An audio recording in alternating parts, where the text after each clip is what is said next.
Political parties are an intriguing and controversial aspect of American politics.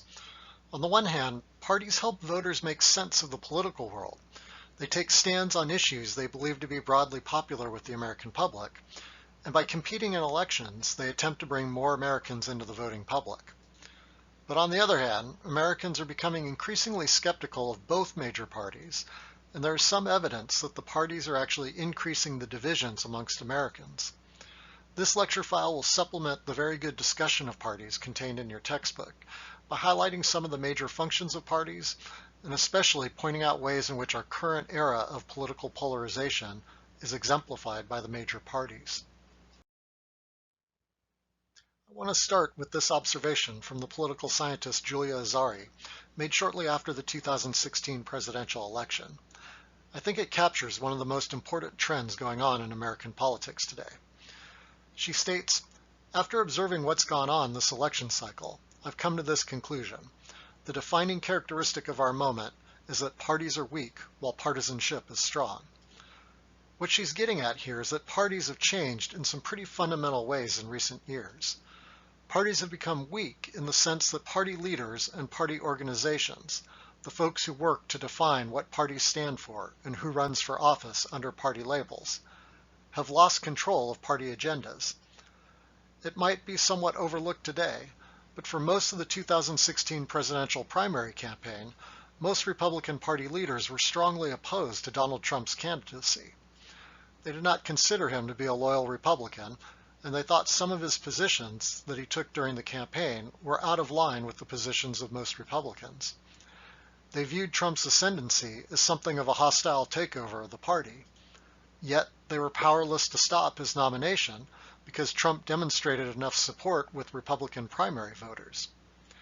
Meanwhile, on the Democratic side, Hillary Clinton, who was the favorite of party insiders, very nearly lost the nomination to Bernie Sanders, a candidate who had always labeled himself as an independent and was never formally affiliated with the Democratic Party. These primary races demonstrated that party organizations have lost much control over messaging and the selection of their candidates.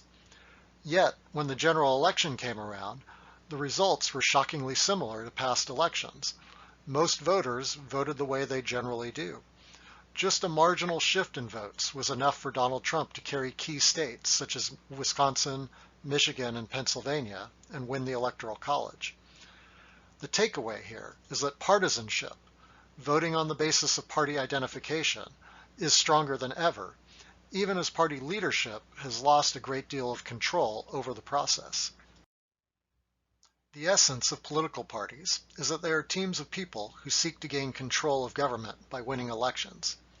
This means they must try to appeal broadly throughout American society in order to win a majority of votes, meaning they have a much more wide-ranging agenda than, for instance, interest groups, which focus much more narrowly on specific areas of concern. In seeking broad appeal, parties are made up of coalitions of different groups in society. For instance, the Republican coalition tends to include many religious conservatives who are motivated by social issues such as abortion, as well as corporate interests that seek lower tax rates and less regulation of private enterprise. There's no inherent reason why these two groups should necessarily be bound together in a single party. They often struggle between themselves for power within the party, but they're aligned because they know that they can't win elections unless they cobble together votes from different societal groups. Similarly, the Democratic coalition includes both environmentalists and civil rights activists, two groups that don't inherently share the same interests, but nevertheless have aligned themselves within the party. As organizations that seek to gain governmental power by winning elections, parties perform a number of important functions in American politics. They simplify voting by providing cues to voters. While Americans like to claim that they vote for the person, not the party, this can often be difficult as it's a pretty daunting process to learn enough personal details about all the candidates for all the races on the ballot to make an informed individual decision about each one. But party labels carry a lot of information about where candidates likely stand on important issues, simplifying the decision-making process for voters. Parties also recruit candidates, trying to encourage people to run under the party label who they think would make for high-quality elected officials. Of course, as the earlier quote demonstrated, party control over who runs under the party label is limited. Candidates can recruit themselves to run, even if party leaders do not support them. Parties also coordinate campaigns, highlighting issues of common concern to the party. We saw this in the most recent midterm election, with Democrats throughout the country emphasizing health care as the #1 issue their candidates raised throughout the campaign. Parties also coordinate campaigns by sharing critical resources, such as volunteers to knock on doors, encouraging voters to support the party's candidates. Additionally, parties coordinate policymaking by working across the branches of government to come up with plans of action. So even though the separation of powers means the president and members of Congress might have certain differences, a shared party label provides encouragement for them to work together to come up with legislation that the party supports. Finally, parties play the critical role of mobilizing citizens to become voters. Since parties compete in elections, they have a strong built-in incentive to try to bring new people into the electoral system as a way of maximizing their votes. When talking about political parties, it's useful to think about the different aspects of party structure. Party in the electorate has to do with voters' ties to one political party or another. Party organization has to do with the formal structure of the party and the people who actually work for political parties. And party in government has to do with elected officials who run for office under a party label. Party in the electorate deals with how the general public identifies itself with political parties. In the United States, you can identify yourself as a party member simply by saying, I'm a Republican, or I'm a Democrat, or I'm a member of the Green Party. Unlike in some countries, there are no dues to pay and no formal requirements of membership. The most important trend with the party in the electorate in recent years has been the rise of independents. Now, I put independents in scare quotes because, as we'll see in a moment, it's a matter of some debate as to how truly independent of the two major parties these folks actually are. The other important trend is the decline in what's called ticket splitting. This is when a voter votes for a candidate from one party in one race, but a candidate from a different party in another race in the same election. You would think that if voters are actually becoming more independent of the two major parties, voters would be more inclined to split their votes between Republicans and Democrats in different races. But in fact, the opposite is actually occurring. More and more voters are voting Republican straight down the line in all races, or Democrat straight down the line in all races. This graph shows the rise of independents in polling data taken by the Gallup organization over the last 30 years. As of 2015, 42% of the American public considered themselves to be independent, a much larger group than either folks who call themselves Democrats or folks who call themselves Republicans. But as we dig deeper down, it appears that most independents actually lean toward one party or the other. Independents who lean Democratic tend to behave pretty much like Democrats, at least in terms of how they vote. Similarly with independents who lean Republican. Only about 12%, or 1 out of 8 Americans, is truly independent, with no leaning toward one party or the other. That 12% can, and sometimes does, have a substantial impact on elections, as they can provide the decisive votes to give one party or the other the votes they need to win an election. But true independents, because they don't have strong partisan ties, are also much less likely to vote than people who identify with a political party, thus limiting their electoral influence. Part of what's going on here is the declining favorability of both major political parties. In other words, we've reached a point where more Americans don't want to be affiliated with either political party because they view them both unfavorably, but they still lean towards one party because they really, really dislike the other party. Your textbook discusses negative partisanship, the idea that voters form loyalty to a party based on negative opinions of the opposing party. One of the most dramatic pieces of evidence that I've seen regarding the rise of negative partisanship is shown in the following survey results. Back in 1958, the Gallup organization asked a sample of Americans, if you had a daughter of marriageable age, would you prefer she marry a Democrat or a Republican, all other things being equal? At that time, most Americans, 72%, didn't care about the party affiliation of their potential in-laws. Partisanship just wasn't a very important signifier of identity. But in 2016, political scientists at UCLA had the idea of asking this question again to see if things had changed. They changed the question slightly to be more gender neutral, asking about a son or daughter of marriageable age, but otherwise the question was the same. This time the results were dramatically different.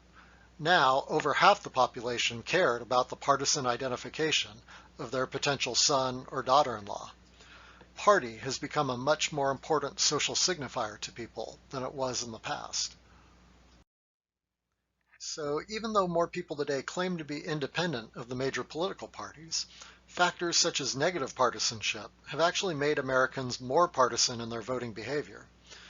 This chart shows straight ticket versus split ticket results for Senate and presidential races going back to 1916. The percentages are what percent of states went to the same party's candidate for president and Senate versus the percent of states that voted for one party's candidate for Senate and the other party's candidate for president. So, for example, focus in on the data for 1984 and 1988. In those years, states were just as likely to split their votes between Republicans and Democrats as they were to vote for the same party for both offices, both the Senate and the presidency. But in 2016, for the first time since the Constitution was amended to allow the direct election of senators, every state went straight ticket. In other words, every state that voted for Donald Trump also sent a Republican to the Senate, and every state that voted for Hillary Clinton also sent a Democrat to the Senate. This is the culmination of a long trend that's been in the works for a few decades now, as more and more states, as well as the voters within those states, have sorted themselves out more clearly along party lines. So we've just discussed the most important trends regarding the party and the electorate. Now I'm going to briefly touch on party as an organization. I won't spend long on this aspect of parties, as your textbook does an excellent job of handling this topic. I just want to emphasize that party organizations are the people who keep the lights on in the party between elections. They help keep party coalitions together, as the networks of people within the party and affiliated interest groups work together on things like fundraising, candidate recruitment, and voter registration for the next upcoming election. It's important to know that in American politics, party organizations are very decentralized and fragmented compared to most democracies. Most party activists are active at the local level, trying to organize and build support for the party within a city or town or even a single precinct. Party organizations are quite weak in the system compared to candidates and interest groups. In other words, candidates can establish their own campaign resources independently of party organizations, and interest groups provide far more campaign funding than the parties do. This makes American party organizations weak compared to parties in other democracies. Our third aspect of parties, party and government, is made up of party members who are actually elected to government. Party and government provides a bridge to overcome the separation of powers. In other words, it provides an incentive for members of the same party to work together across the House, Senate, and White House. So even though party organizations are weak, you wouldn't know it by the voting behavior of elected officials. Party identification is the strongest predictor of how a member of Congress will vote. We can see this in the current Congress, where all but 14 Republican members of the House have voted with President Trump at least 88% of the time. In other words, the Trump score tracks how often a member of Congress votes in line with the president's preferences when the president has publicly taken a position on an issue up for vote in Congress. And none of the 51 Republican senators has a Trump score below 80%. This is not unique to President Trump. During President Obama's administration, Democratic members of Congress voted in line with President Obama's position nearly as often as Republicans now support President Trump. Another way of looking at partisanship in government is to look at how often members of Congress overlap in their votes. This series of scatter plots shows the overlap on party line votes going back to 1949 and through 2011, with each blue dot representing a Democratic member of Congress and each red dot representing a Republican member of Congress, and the gray shading representing overlapping votes. So in other words, on votes where a majority of Democrats voted one way and a majority of Republicans voted the other way, just how much separation was there between the two parties? In the upper rows, you can see that even though there are clear blue and red groupings, there are still a lot of interconnections, representing times when members of Congress crossed party lines in their votes. By the mid-1990s, we can see that overlap shrinking dramatically, and by 2000 and beyond, almost no members of Congress willing to cross party lines on controversial votes. In a constitutional system set up to prioritize consensus building over simple majority rule, this is a recipe for gridlock and is one of the main reasons why it's become harder and harder for Congress to pass major legislation in recent years.